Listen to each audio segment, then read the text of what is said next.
మనం vehicle come to first gear. First గేర్కి వచ్చేయాలి.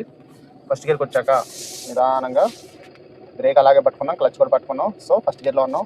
స్లోగా ఒక హాఫ్ క్లచ్ రిలీజ్ చేయండి నిదానంగా. బ్రేక్ అలాగే హోల్డ్లో ఉండాలి, ఒక హాఫ్ క్లచ్ రిలీజ్ అవ్వాలి. ఓకే, ఒక హాఫ్ క్లచ్ రిలీజ్ అయిన తర్వాత బండిలో ఒక చిన్న వైబ్రేషన్ స్టార్ట్ అవుతుంది. అంటే ఐ మీన్ నన్ను వదులు, నేను వెళ్ళిపోతా అనే చిన్న వైబ్రేషన్ స్టార్ట్ అవుతుంది.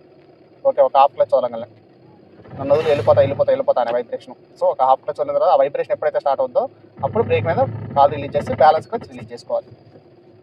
ఓకే, అర్థమైందండి. ఇది ఇంకో రకంగా కూడా ఆపరేట్ చేయొచ్చు. ఓకే, ఇలా ఫస్ట్ గేర్ వేసుకున్నాం, ఇలా బ్రేక్ పట్టుకోవచ్చు ఏదో, లేదా సమ్ టైమ్స్ ఏంటంటే ఈ హ్యాండ్ బ్రేక్ కూడా వేసేసుకోవచ్చు. హ్యాండ్ బ్రేక్ వేసుకుని ఈ బ్రేక్ ఫ్రీగా వదులుకోవచ్చు. మన హ్యాండ్ బ్రేక్ కండిషన్ గుడ్ కండిషన్లో ఉండాలి అలాంటి టైంలో. ఓకే, ఈ బ్రేక్ ఫ్రీగా వదలాలంటే హ్యాండ్ బ్రేక్లో మీద మనం ఆ మూమెంట్ తీసుకోవాలంటే కనుక మన హ్యాండ్ బ్రేక్ కండిషన్ గుడ్ ఉండాలి. ఓకే, సో క్లచ్ పొజిషన్ మాత్రం సేమ్. మళ్ళీ ఒక హాఫ్ క్లచ్ వదిలేక బండిలో ఒక రెస్పాన్స్ స్టార్ట్ అవుద్ది. రెస్పాన్స్ స్టార్ట్ అవ్వగానే హ్యాండ్ బ్రేక్ని డౌన్ చేసుకొని బ్యాలెన్స్ క్లచ్ రిలీజ్. సో ఇది అప్పుడు ఏంటంటే వెహికల్ మనకి బ్యాక్ సైడ్ వెనక ట్రాఫిక్ జామ్ ఉన్నా సరే, లేదంటే కనుక ఎవరైనా జనాలు అడ్డం ఉన్నా సరే, బ్యాక్ సైడ్ ఏ ఇబ్బంది కానీ ఎటువంటి ఇబ్బంది లేకుండా వెహికల్ డైరెక్ట్గా ఫార్వర్డ్ డైరెక్షన్ మూవ్మెంట్ తీసుకుంటుంది. ఈ వీడియో మీకు నచ్చినట్టయితే లైక్ చేయండి, షేర్ చేయండి, సబ్స్క్రైబ్ చేయండి. జై హింద్.